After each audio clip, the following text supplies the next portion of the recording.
This is a video of the finished watermill. What I want to do is give you a lot of close-ups of this on the video so you can decide if you want to build this project. This is a really big and complex project, so it's not really for a beginner.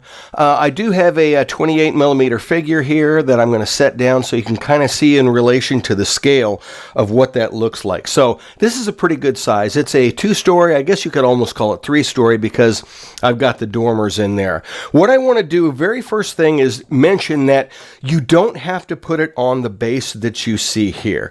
In other words, if you want to, you can just build the house by itself without the base. So I can just take this right here and I can lift this off and set it down right here. So if you build it without the base, basically you have a building that you can just set in any town that you make, and if you wanted a part of your cityscape, you don't have to have the base that's on it. So let's start with a once around with it on the base. Everything assembled. This is what the very front looks like. I'm going to turn it this way and you can kind of see what the edge here with the chimney.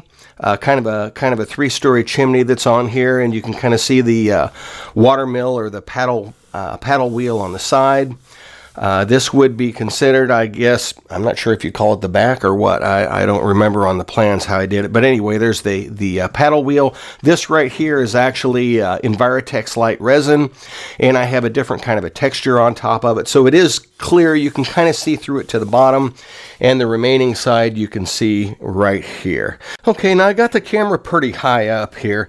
I'm going to show you the roof. First of all, the roof that lifts off. You can take the roof off, and this is what the roof looks like close up with the dormers on it. And this side right here, you notice is kind of a little bit of a flex to it. This is all created onto mat board. So that's what the underside looks like here. And it's pretty easy to fit back onto. You just have to be careful. You got a notch right here. Well, that's the notch that the chimney goes into. So whenever you're ready to set this back on, just be sure that the chimney kind of lines up over here and it'll set back on. And there's only one place it can set back on. So let's take a look inside this watermill here. I'm going to lift the roof off here again, and you can see what the interior looks like. This is what a 28 millimeter figure will look like set inside, so you can kind of get an idea of scale. We do have a stairwell down here, and you can see the stairs from the top. What I'm going to do is pull this off so you can kind of see it a little more close up. This will actually lift off right here like that, and you can see that we've got the stairwell down underneath. I'm just going to kind of push this aside for the moment, and let's take a look at each of the walls of this. Let's see if I can get that out of the way. Okay, here's the, I would call it the front of the house, and then we have the chimney on the side and the back with the bay window. You kind of see that, what that looks like. And then we've got the end here with the other end of the house with the windows. On the inside, right here, you can kind of see this is the front porch and the door. Those doors are actually glued shut. You probably could take some water and soften the glue and get that door open, but I just kind of glued that in place for the moment. So you can kind of see what the inside looks like there. Here's one of the side windows right here. And you see the part going down for the stairway. And then we've got kind of the bay window across the front. So you can kind of see what that. So that's a good close-up of the interior of what this looks like. And once again, if I was going to put this little miniature here, you kind of get some idea of the scale of what this looks like close up. So you can kind of see a lot of the detail. Like on the windows on the front here, I don't know if I can get close enough on there that you can actually see it pretty well. It's kind of hard to get the light and everything in here to get some really good photos. That's the fireplace, and you can see a little bit of soot that's there. It actually, the fireplace kind of actually goes down to the first level there. Okay, well, let's set this aside and let's get back to our first level. This is the first level of the watermill. And once again, there's my 28 millimeter figure down in here. And the stairs actually remove. You can kind of set these out so if you don't want them to be in the way, if you want more room down inside. And this is what the stairway looks like. You can kind of get a close-up of that. And then there's the front In the back, I didn't really paint the back of the stairs since it's kind of against the wall, but you can see the wood texture and the grain of where it sets, just kind of sets in the corner. Right back there.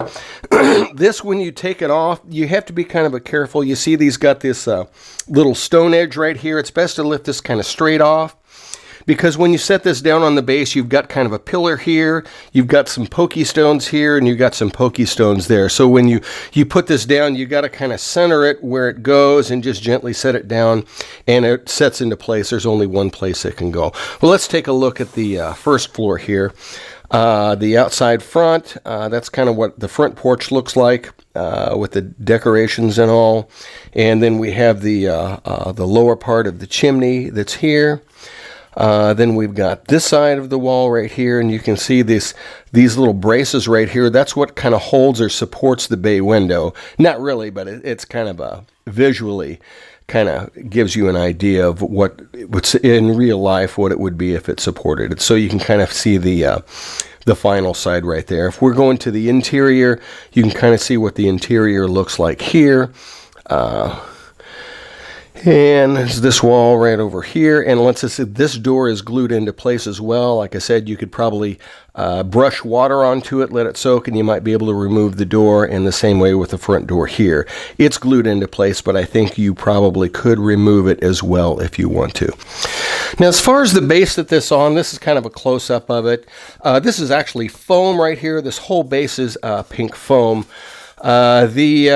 What you see here, the water is in Viratex Light. It's a pretty thick layer of it, so it probably goes, well, it only goes probably about a 1/4 inch thick, but it feels a little bit thicker than that because of the weight, and you can actually kind of see there's into it a little bit. The texture on top is a acrylic gloss medium that I used for the texture on top, but you can actually see kind of the dark pebbly texture that I have underneath of there. That's actually a print that you can print out and you glue down, and then when you pour resin over top of it, it gives you the impression that there's actually pebbles or stones down at the bottom of the riverbed there. Anyway, that's kind of a close-up of what the water wheel looks like, the stone part of it, and the front of it. And of course, I've also on this one, you see the pink foam, I've also signed the bottom of it. This is actually the second water mill that I had built. The very first water mill that I had built, I just had plans that I had made from graph paper. I just had them on graph paper, and I couldn't really take photos of it at the time I was building my first one because I didn't have any good plans to show in relation with it. It's kind of like the chicken or the egg problem. It's like, which comes first? Well, you can't photograph the building using the plans if you don't have any plans, and you can't make any plans unless you know what the building is going to be when you get done with it. So I had to do a version of this first. And I had sold that first version of it quite a while ago, but this is the one that I had actually taken to Gen Con. So if you saw it at Gen Con, this is the one that was actually there. And it's the one that I've taken all the photos for the website on. So if you bid on this on the auction, it is the one that the photos are on the website for.